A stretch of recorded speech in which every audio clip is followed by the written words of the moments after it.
that would have been bad because I know some people watch the replay. All right. So hi, everyone. Welcome to the kickoff of week 3 of our Faster Way program. I'm just going to get down right into it because I typed what I wanted to say and then I just hit print and it was 5 pages. So I'm going to get moving. But let's be interactive. Feel free, comment, chat, tell me what you're thinking, and we'll take it from there. I really hope some people, a lot of you, all of you are starting to realize some non-scale victories because I know we're probably not getting on the scale, waiting till the end. But hopefully we're feeling our energy levels pick up, maybe even like in the morning, through the intermittent fasting, things of that nature. Hopefully you're seeing increased energy, feeling good physically, maybe feeling a little leaner, confident in your skin, mentally focused, better attitude. Hopefully these are some things people are starting to feel. I really do want to hear about your non-scale victory. So either chat and let me know what you're feeling, what you think has been a win so far, or post it to the Facebook group when I ask, because I really, really, really want that feedback loop to know how it's going for you all from that standpoint. I get it.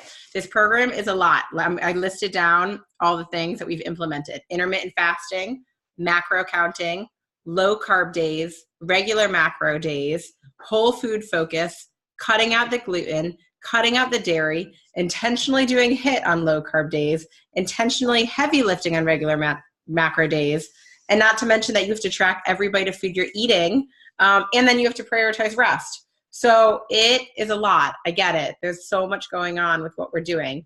But the reason for this is that the combination of it works from that standpoint.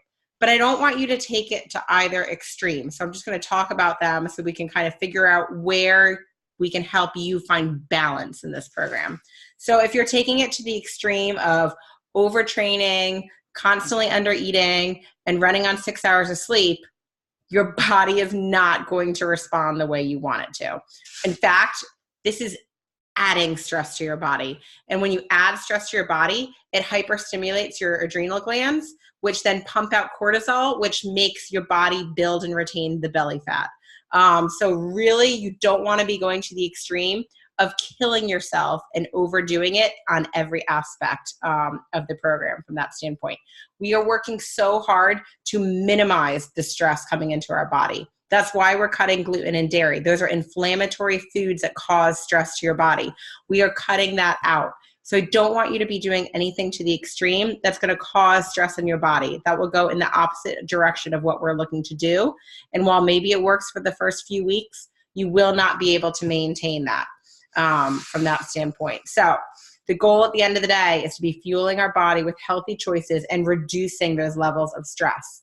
So if you are at the extreme, let's problem solve and figure out kind of what is causing that stress. From the other standpoint, I want to give you some examples there. So for example, if you cannot get all of your calories in, maybe because of the intermittent fasting, like if that's why you're under eating, well then let's make your eating window 9 to 10 hours and figure out how to get all of your calories in, or more if you need it, and then gradually figure out how to get it back to the 8 hours. That's one way we can problem solve.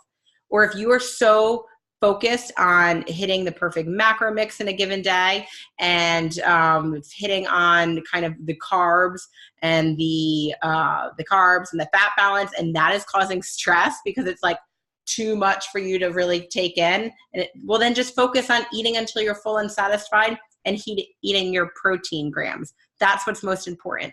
This is not meant to be adding stress to your life. What we are working on here is building a sustainable lifestyle. So I want you to internalize that. We are all different. We're bio-individual. I want you to figure out what a sustainable lifestyle means to you. So take a look at the program of what you've done over the past 3 weeks. If it's all working for you in combination, fabulous, great. But if anything is causing you stress, either figure out how to problem solve it to reduce it, or reach out to me and let you know. Be like, hey, this is just putting me over the edge. We'll work on it, all right? And a day here and a day there of being out of whack is not a setback. It is not going to mess you up. Making something a walk instead of a workout for the day, because that's what your body tells you, is not a setback. It's listening to your body. Eating one indulgent food because you're out at a friend's house and you want to, that is not a setback. That's living your life. In this program, I really want you to understand how to implement the program into your life. So don't worry about setbacks. Just don't allow them to have a snowball effect and then cause multiple setbacks such that you abandon all of your hard work and you're off the program from that standpoint. What I really want you to do is just stick with it and remember that this is a healthy lifestyle we are working on here. And it is going to take a lot of trial and error to figure out what works best for you, what ultimately becomes effortless to you, so that you can push through bad days and you know how to get right back on track. So that's just kind of my little reminder of why we're doing this. So my push for the week, though, for you all is really, really, really to focus on your diet. I know you're like, what are you talking about? We've been doing that. Our body has the natural ability to heal itself and run optimally when we fuel it the right way. Like I said, you signed up for this program because it's not gimmicks, pills, diet shakes. There's none of that in it. We are eating the real whole food to get our body working right. So what your body needs is the right quality vegetables and fruit. The body requires 5 to 10 servings a day, and I have it written down. Most people get 1.5. 9% of Americans eat the recommended 2 to 3 cups of vegetables a day. Don't let that be anyone in my group. I want you all to focus this week on upping that quality of food and achieving those 5 to 10 servings of fruits and vegetables, maybe a little bit more heavy on the vegetable side on those low carb days, the 2 to 3 cups of vegetables. Get it in. I want you to focus on the quality of food. So how can you get more vegetables in? Green smoothies. I'm going to have a green smoothie every day this week. I started today. Add the spinach. I had half an avocado and spinach in my smoothie. It was great. And then I snacked on vegetables all day too. Meal prep is like a term that's just thrown out there loosely. So meal prep your fruits and vegetables. It's not a big deal. All that means in our household is we wash the raspberries, the blueberries, the strawberries, cut them up, put them in the fridge. Same thing. We do peppers. Always have carrots on hand. Pears are good. Apples are good. They don't even require prep. Green beans, mini cucumbers. Those are just ideas of the fruit and vegetables that you should have stocked in your house. And that means going to the grocery store once, maybe twice a week, if need be. The apples and carrots and the stuff that holds longer, you can eat that later in the week if you only want to go once a week. It doesn't take that much work to have your fridge stocked properly. And a lot of that stuff you can grab and go and take it with you, especially in this cold weather. You don't even need like a cooler for it. Just take it with you on the go. And when you're eating your meals at home, make them count. We roast every vegetable imaginable in coconut oil and Montreal steak seasoning. Easy, perfect, it's done. Chop your vegetable, put it in the pan. I melt the coconut oil in the microwave because it's solid this time of year in my house. Pour it on, Montreal steak seasoning, toss it up, roast it in the oven. So when you're home, make it count, add your vegetables. So I would rather see you eating those 5 to 10 servings of fruits and vegetables this week and have your carbs be at 38%, but tell me I ate all my fruits and vegetables, then have your pie charts be perfect, but you were like munching on gluten-free pretzels to get there. Okay? So this week, I really, really, really, really want you to focus on getting that quality of food in. It will just make your body work optimally. Let's see, that's what I wanted to say there. Covered all that. Okay. So next steps after this program, I just wanted to address real quick because I'm going to start to just kind of put that out there on like the very little social media marketing that I do. I am going to start my next round back to back with this one on Monday, February 25th. Some people may want to do a second round. This is not a program that you're going to be with me for life. I'm not trying to be like, oh, you're constantly going to be doing 6 weeks with me forever. I mean, I guess if you want to, you can, but you might get sick of my spiel after a while. But some people do like to do a second one. Sometimes the first one they just use to understand the program, and then the second one they use to really cement the program. Amanda, the founder of the program, has a VIP program that after about 2 rounds people can go to, and that's like the monthly program that if you want constant new workouts and things of that nature, you can go to that. But you would not even be working with me anymore. So I just wanted to put that out there that if you are interested in doing a second round, I would love to have you all, but don't think that if you do a second round, that means you're committing to me for life. from that standpoint. Most people maybe do 2 rounds just to kind of cement the lifestyle and really hammer it out. But if you feel you have it down and love it and have implemented this, then I have achieved my job as a coach. So awesome.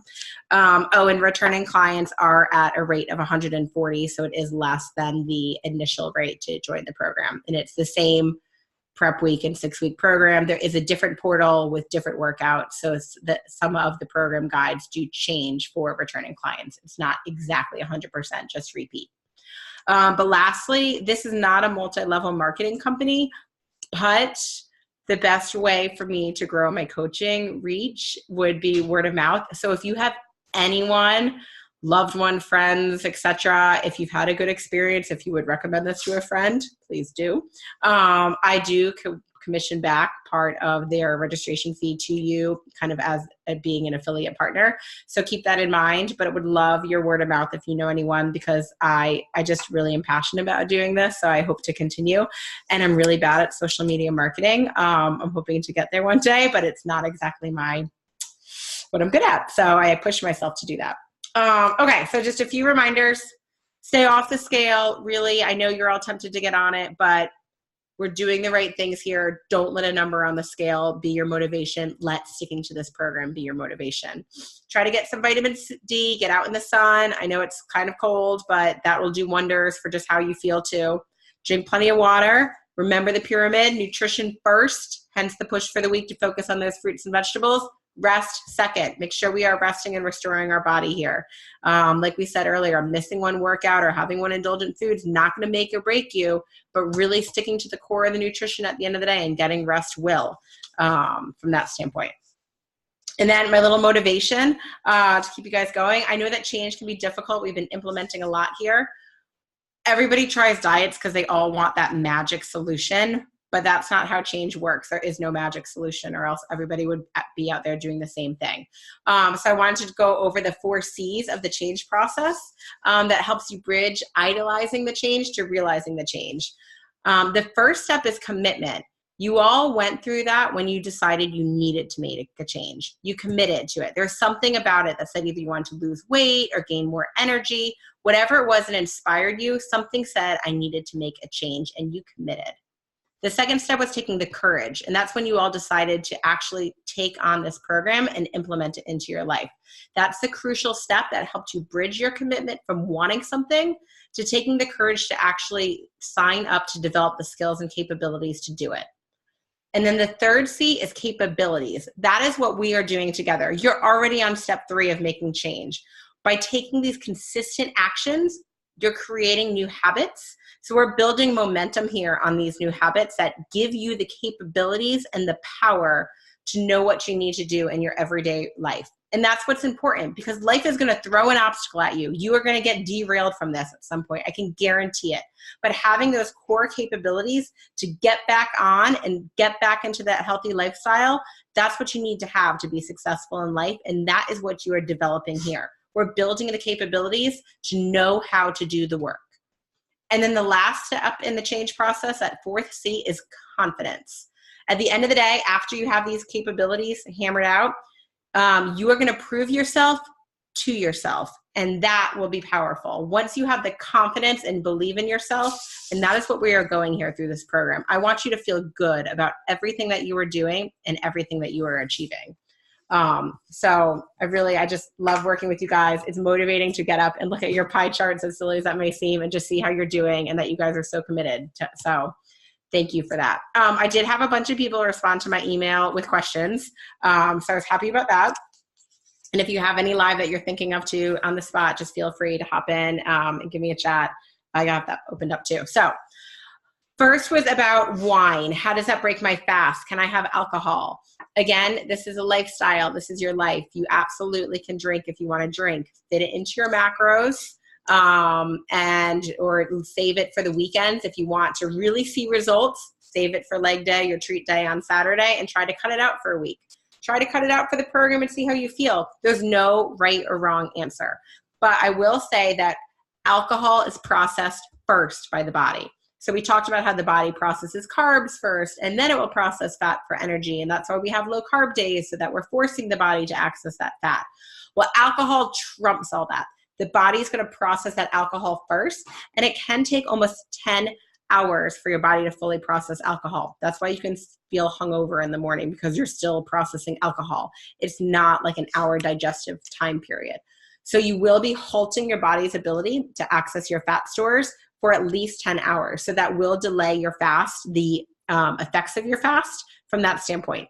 So if you are having wine every night, there's nothing wrong with that. It just probably will be that much harder for your body to access your fat stores. So for some people who maybe have like a last 5 pounds of fat that they can never lose, they probably want to cut the alcohol out during the week or something like that to force the body to access those fat stores instead of processing alcohol every night during the fasted time period. So there is an impact, but it really will come down to how much weight do you want to lose and how hard you want to work at it. Once you're at your maintenance weight from that standpoint, your weight loss, you won't have to worry about that. But you do want to not have wine occasionally to get all the other benefits of intermittent fasting from that standpoint. I know some mornings, if after having wine, I do find it harder to hold my fast from that standpoint. And on those mornings, I listen to my body and I break my fast earlier. I don't eat by the clock. I eat by when I get hungry from that standpoint. All right. My next question is, I'm not losing weight. Why? Okay, great. You got on the scale. You weren't supposed to do that. All right. But anyways, ask yourselves these questions. Have your measurements changed? Do you feel your clothes fitting a little better yet? Do you feel any change there? Because I want you to know it will take a good 6 to 8 weeks for you to notice a change. We're only 3 weeks in, and one of those weeks is prep week. It can take 10 to 12 weeks for others to notice a change. That is part of why we don't want to be getting on the scale right away. We want to give it that full 6 to 8 weeks for you to notice a change before you hop on the scale and let a number determine if there was change or not, and double that for other people to notice the change. Have you been getting good sleep? Remember, priority number 2 is rest. Make sure you're getting good sleep. Go back and address that. And again, all the stressors we're eliminating. Are you stressed or overtrained? People sometimes take on too much, and that will also halt your progress from that standpoint. And then make sure you're properly hydrating with water and you're avoiding, the alcohol and the processed foods to hit your macros. Focus on the good quality foods. So all that said, I want you to stick with it for another 3 weeks before you make changes, but there are changes that can be made. So for example, the MyFitnessPal, it spits out a generic recommendation for everybody. It doesn't know your muscle mass. It doesn't know every detail about you. It asks you 5 questions and gave you a recommendation. It is a great starting point, which is why for round 1, I don't want you to make any changes. But there are times to make changes. The first change would be to either adjust your macros up or down by 5%. You would want to adjust them up by 5% across the board, so total calories in each macro, if you legitimately are hungry at the end of every day. This is not a starvation, calorie-restricted diet. If you are hungry at the end of every day, then your macros are probably too low and you would want to adjust them 5% up across the board. I'm talking like you stuck to them for a week straight and were great and you know that you're hungry. Then you would want to adjust them up. When you would want to adjust them down is obviously the reverse. If you were like force feeding yourself every day to hit your macros, then your macros are too high. Try adjusting them down by 5%. We're only 3 weeks in. I think it's too early to start playing with macro adjustments. But if any of that speaks to you and you've been sticking to it, then let's talk. And by all means, it may be a way to do it. The only other way you would want to adjust your macros too is some people might notice that they do feel better on a low carb diet versus the high carb diet and struggle to hit their carbs.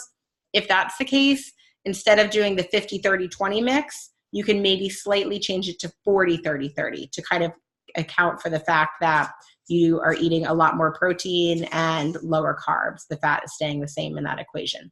I wouldn't go more than that. This is not a completely low carb diet. Your body needs those carbohydrates to fuel your workouts and lift. But if you notice a distinct difference between your low carb days and your regular carb days, that's one way that you can address that too. I don't recommend changing anything yet, but I just want you to know that there are tools we have to adjust them after this 6-7 week process to make sure that you are seeing results. But again, don't be discouraged if you haven't lost weight in the first 3 weeks. You have to maintain a positive mindset and stick with it. And this is a healthy lifestyle we are implementing here. It's not a quick fix crash diet too, from that standpoint. Be patient. It's a process from that standpoint.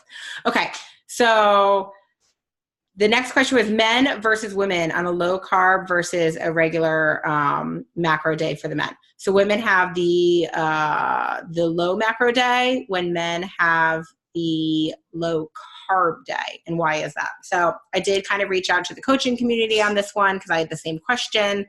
And I ended up doing a little bit of research on it. And it really comes down to women's hormones and their thyroid health. And going too low carb can actually mess with your thyroid output from that standpoint. And I know I say that way too much. Now I'm laughing at myself. So you do not want to go low carb too often because it will imbalance your hormones. And I actually know this firsthand because I did go keto for a while and it did mess up my hormone levels. And my doctor actually prescribed me a hormone pill. I never took it because I didn't, but it messes with your hormones. So you really want to stick to the program of the 2 low carb days and the low macro days. If the low macro days are that hard for you, make them a regular macro day.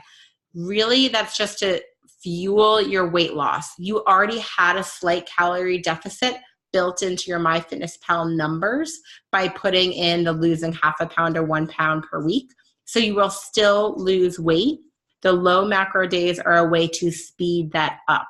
But if there is a day where you are just hungry, make it a regular macro day. This is not something that is supposed to make your day terrible or hard to get through. So read your body, try for the low macro day. If it's not working, make it a regular macro day. You don't need to be walking around hangry. That's not the purpose of that. You won't be taking a step backwards. You still have a calorie deficit built in. So it's okay from that standpoint. But based on the research that I read and what I heard from the coaching community, it's really not advised to go too low carb for the females. The men don't have the same hormone levels and changes that the women have, so they are not as sensitive to having more low carb days in their program. That's why we have that slight difference on the Fridays and the Sundays. The next question I got was, I am doing my best to meet the macros and calories for the day, but to some extent it's a stab in the dark. I often eat breakfast and lunch, then try to add a dinner that will complete my macros, but I'm always off. I'm starting to wonder if a better way is to try to have the right balance within each meal, but I'm not there yet. So this too is an individual answer. You have to figure out what works for you. From a practicality point of view, what I like to do is if I know what I'm going to eat the next day, certain meals, I add that in. So for example, if I know I'm having leftovers for dinner, I add that in immediately because I just swipe it over so I know where my holes are for the day. If I don't know what I'm having for dinner, then I eat lunch and my snack. And then yes, dinner is my hole and I do have to fill that in and figure it out from there. There's no right or wrong way to do it. I personally find the easiest way to do it is to, before I start eating, preload what I know I'm going to eat that day and then back into everything else. Sometimes it's preloading what I know in the fridge has to go. It might be I'm eating half an avocado today. It's just loading what are the known items and then backing in the other items. If you want to figure it out by meal, you definitely can do that. I mean, just think about it. You want to have a lot of vegetables, obviously. And then you're going to want to have a protein at every meal. On a regular macro day, you'll want to have your carb at every meal. And then the fat is what might be trickier to figure out. But look at your protein. Was it a lean protein or was it a fatty protein? Look at your vegetables. Is there a fatty salad dressing on it? Did you roast it in oil? Or are you just snacking on red peppers with no fat in it? Same thing with your carbs. Was there any fat added? So to figure out if you need to add a fat or if you already had it, look at your protein and your carb first and see what the fat is that's needed. And that will give you a balanced plate from there. I say it's individual because sometimes I like to carb up throughout the day and break my fast with just the protein and the fat and then add the carbs in throughout the day. But if you do that approach, then you use up your fat earlier in the day. So you want to be having the lean proteins at night, and you don't have much fat left by the end of the day. So there's no right or wrong way to do it. You have to figure out what works best for you, and implement that. Have you bought her cookbook? Would you recommend that? I haven't, only because I've followed Amanda for over 2 years now. She's not necessarily a chef by any means, by trade. And I look at her posts of what she eats. Nothing seems that exciting. And the meal ideas on the portal weren't even all that exciting. So I haven't.